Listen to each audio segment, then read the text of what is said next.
ठंडे पानी से नित्य नहाना ब्रह्मचारी के लिए अत्यंत आवश्यक है। सर्दी अब शुरू नहीं हुई और गीजर से स्नान शुरू हो गए, साधना हो रही। प्रतिदिन 2 बार स्नान, स्नान में ठंडे जल का प्रयोग।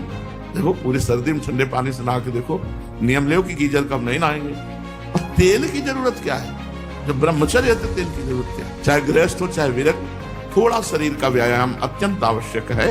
दवा कोई वर्जिश से बेहतर नहीं, नुस्खा है कम खर्च, बाला नसेन, शक्ति बढ़े फुर्तील है, चोट न अधिक पिराए, अन्न पचे चंगा रहे, कसरत सदा सहाय।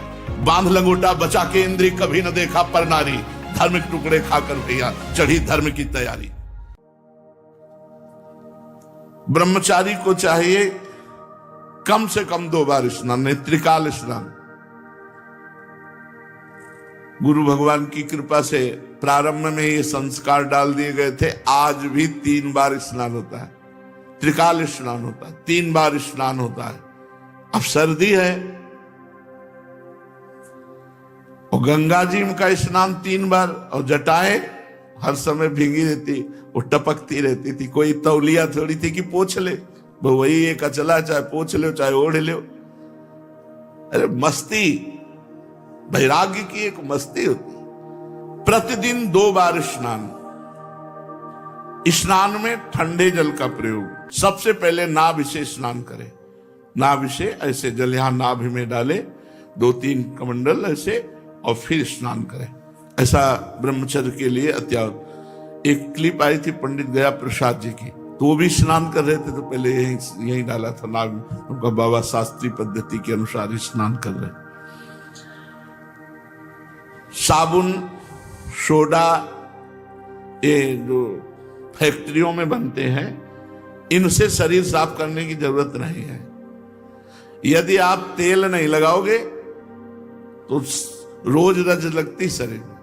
कहीं ऐसा नहीं कि मैल जमा मिले, नहीं। मैल तभी जमेगा जब आप तेल लगाओगे, फुलेल लगाओगे, और फिर वो जम जाएगा। फिर साबुन की क्या जरूरत है?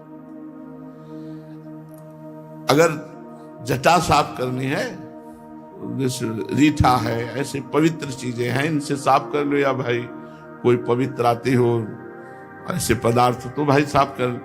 अब महाकुआ साबुन लगा के ब्रह्मचारी, रजोगुण चढ़ेगा, काम भावना जागृत होगी, भजन। अरे इससे राग हटाना है भाई, इससे राग हटाना है। त्वचा स्वयं साफ रहेगी यदि आप तेल मालिश नहीं करते। और तेल की जरूरत क्या है? जब ब्रह्मचर्य है तो तेल की जरूरत क्या है? ठंडे पानी से नित्य नहाना ब्रह्मचारी के लिए अत्यंत आवश्यक है। सर्दी अब शुरू नहीं हुई और गीजर से स्नान शुरू हो गए, साधना हो रही। अगर नदी प्रवाह में स्नान किया जाए तो और उत्तम है। और यह घोर अंधेरे में, जहां बिजली नहीं कुछ नहीं, और गंगा जी में 3 बजे जाके खड़े हो गए, 4 बजे तक खड़े रहे, शरीर कांप रहा है, बस मंत्र जाप करते हुए मस्ती से बाहर निकले। स्नान भोजन के पहले और भोजन के 3 घंटे बाद। भोजन के बाद तुरंत कभी स्नान न करें, या ना स्नान करके तुरंत भोजन में न बैठे। इन सब से ब्रह्मचर्य पुष्ट होता है। तुरंत भोजन करने से किया, नहा के तुरंत, और या भोजन के बाद तुरंत स्नान किया, इससे ब्रह्मचर्य पर फर्क पड़ता है। पित्त बढ़ जाता है और ब्रह्मचर्य की हानि होती है। रोगी, दुर्बल, नाजुक, यदि पहले से आपका शरीर है तो फिर गुनगुना पानी कर लीजिए। और अगर रोगी नहीं है, दुर्बल नहीं है, तो फिर आप ठंडे पानी से, देखो पूरी सर्दी में ठंडे पानी से नहा के देखो, नियम ले कि गीजर कब नहीं नहाएंगे। व्यायाम ब्रह्मचारी को नित्य करना चाहिए, चाहे गृहस्थ हो चाहे विरक्त। थोड़ा शरीर का व्यायाम अत्यंत आवश्यक है।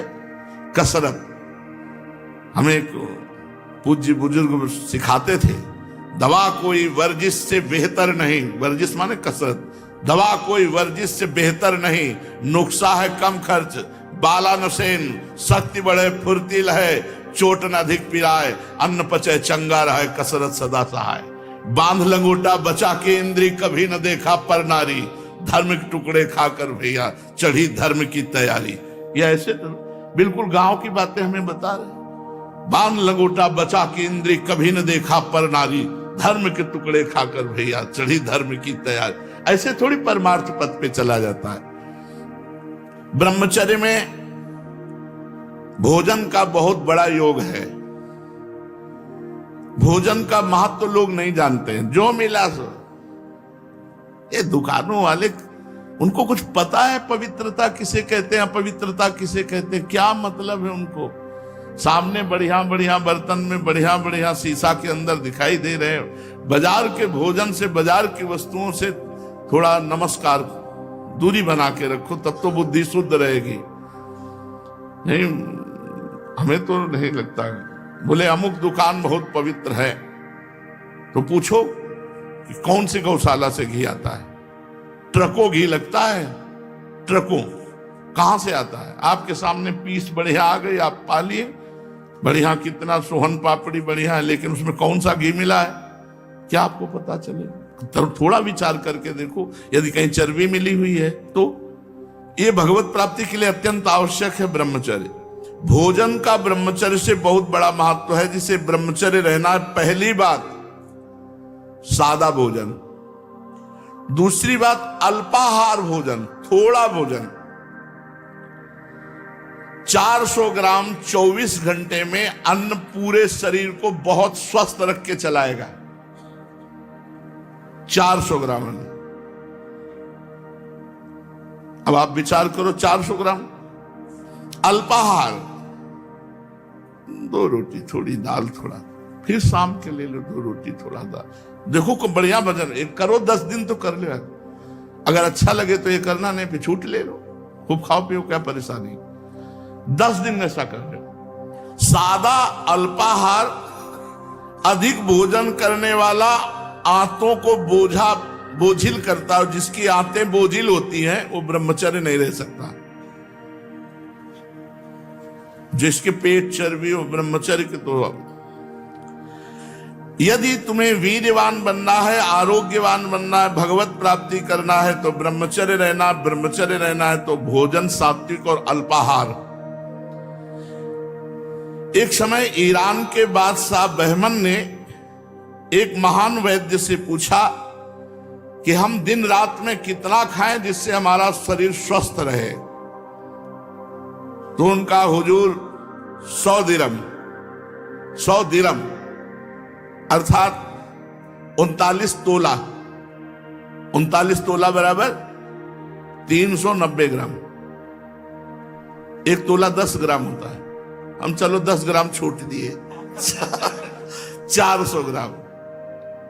39 तोला में बादशाह से कहा कि हुजूर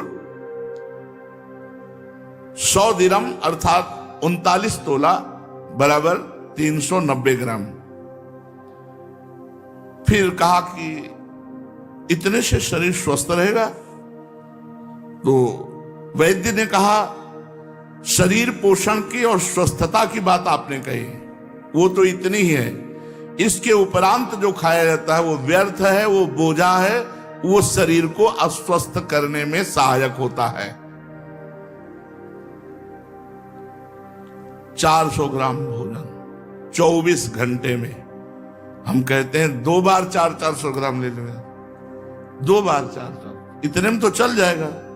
देखो 400 ग्राम लेकर के एक दिन रोटी को तौल लो कि एक रोटी कितने ग्राम की है, दाल कितनी होगी, सब्जी कितनी होगी, टोटल 400 ग्राम एक बार में। तो 800 ग्राम रख लो। वैसे 400 ग्राम तो एक्स्ट्रा ही है, 400 ग्राम नहीं 410 ग्राम एक्स्ट्रा हकीम के अनुसार। ये ब्रह्मचर्य के लिए स्वस्थता की बहुत सुंदर बात है, बहुत सुंदर बात। कोशिश की जाए, हम भी मिलाते हैं, आप भी मिलाओ साथ। 400 ग्राम ये स्वस्थ शरीर के लिए, साधक के लिए, साधना के लिए। जो फावड़ा चलाते हैं उनके लिए हम नहीं कह सकते, क्योंकि इतनी मेहनत उनकी होती है कि 10 रोटी खा के जाए चूल्हे की बनी भाई, तो फिर 4-6 घंटा बाद भोजन चाहिए। किसान आदमी तो लकड़ी पच जाए ऐसा लीवर होता है। हमने कभी शुगर नहीं सुना किसान आदमी को। ढेर सारा गुड़ इस समय जैसे चल रही फसल, गन्ने का रस 5-5 लीटर दही डाल के पी गए, 2-4 भेली गुड़ खा, कुछ शुगर फुगर नहीं। ये शुगर होती है जो ऐसे गंदे आचरण और ज्यादा मेहनत नहीं होती, और ये सब शक्कर ज्यादा पाई जाती। गुड़ शुद्ध चीज है जो सीधे बनती है, अब तो उसमें भी मिलावट करने लगे।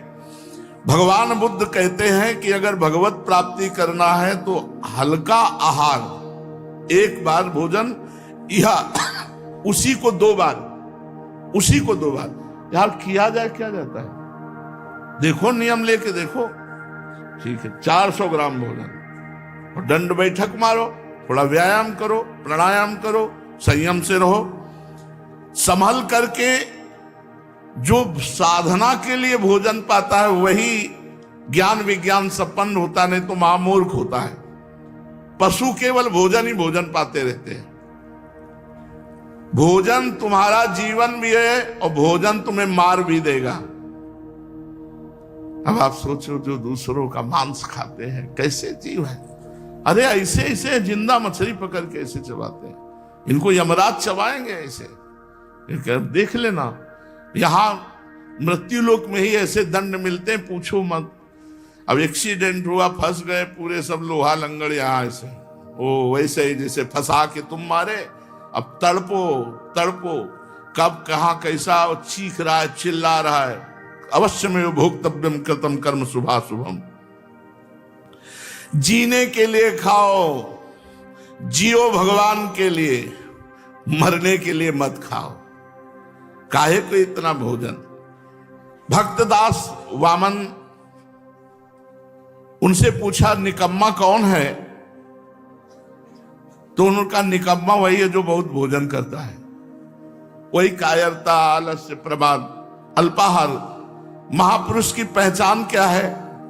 जो अपने को सबसे छोटा मानता है और अल्पाहार युक्त रहता है। अल्पाहार, थोड़ा भोजन, और अपने को सबसे छोटा मानता है, वो महापुरुष है। महापुरुष कैसे बने? मन को वश में करने से। मन को कैसे वश में करें? सात्विक और कम भोजन पाने से और ब्रह्मचर्य रहने से। तो कम खाना कैसे सीखें? आहार को थोड़ा थोड़ा घटाते चले जाओ और एक लिमिट में ले आओ। आहार कैसे घटे? बेस्वाद भोजन पाओ, बेस्वाद भोजन पाओ, अपने आप 300 ग्राम में मन कहेगा रहने दो। सात्विक आहार, ताजा भोजन, रसयुक्त भोजन, हल्का भोजन, मधुर भोजन, जैसे गेहूं की रोटी, चावल या जौ की रोटी, या मूंग और अरहर की दाल, थोड़ा दूध, कम मात्रा में घी, थोड़ा मीठा, सेंधा नमक, ये सात्विक आहार। इतने राजस, गर्मा गर्म, कड़ुआ, किसी किसी को देखा मतलब ऐसे निकला मुंह में डाल लिया, वो ये सब राजसिक। अत्यंत कड़ुआ, अत्यंत गरम, अत्यंत नमकीन, अधिक मीठा, रूखा, चटपटा, खट्टा, तैलयुक्त, दोषयुक्त, गरिष्ठ, पूड़ी, कचौड़ी, मालपुआ, खट्टा, लाल मिर्च, तेल, हींग, प्याज, लहसुन, गाजर, उर्द, सरसों, मसाला, मसूर। और फिर ये तो सब त्याजी है, मांस, मछली, कछुआ, अंडा, शराब, चाय, काफी, ये तो सब। अगर राजसी आहार करोगे तो मन चंचल, कामी, क्रोधी, लालची और पाप कराएगा। ये राजसी आहार है, इसको छोड़ देना चाहिए। अगर गरम रोटी आई है तो उसको ऐसे टुकड़े कर दो जिससे उसकी धुआं निकल जाए। धुआं निकलने के बाद ही पाओ, यानी गर्मा गर्म धुआं, वो आपके लिए हानिकारक होगी, भजन में बाधक होगी। कड़ुआ नहीं, तीखा नहीं, अधिक नमकीन नहीं, अत्यंत मीठा नहीं, रूखा नहीं, चटपटा नहीं, खट्टा नहीं, तैलयुक्त नहीं, दोषयुक्त नहीं, गरिष्ठ नहीं, पूड़ी, कचौड़ी, मालपुआ, ये सब नहीं। बोले तो खा क्या पाना है? तो ऊपर बताया ना, मूंग की दाल, अरहर की दाल, गेहूं की रोटी, जौ की रोटी, थोड़ा चावल, हल्का थोड़ा मीठा, आधा चम्मच बोलते बहुत घी में छोंक लो दाल। ये ऐसा रोज पाना है ना, और ब्रह्मचर्य से रहना है। तामसिक आहार, ये अगर सतोगुणी और राजसी भोजन अधिक मात्रा में पा लिया जाए तो वो भी तमोगुण हो जाता है। बासी अन्न, रसहीन, दुर्गंध युक्त, प्याज, लहसुन, घृणित, निंदनीय, अपवित्र विचार से बनाया हुआ, अपवित्र पात्रों में बनाया हुआ, ये दुखी, बुद्धिहीन, क्रोधी, लालची, आलसी, दरिद्र, अधर्मी, पापी, अल्पायु बना करके नरकगामी कराता है तामसिक भोजन।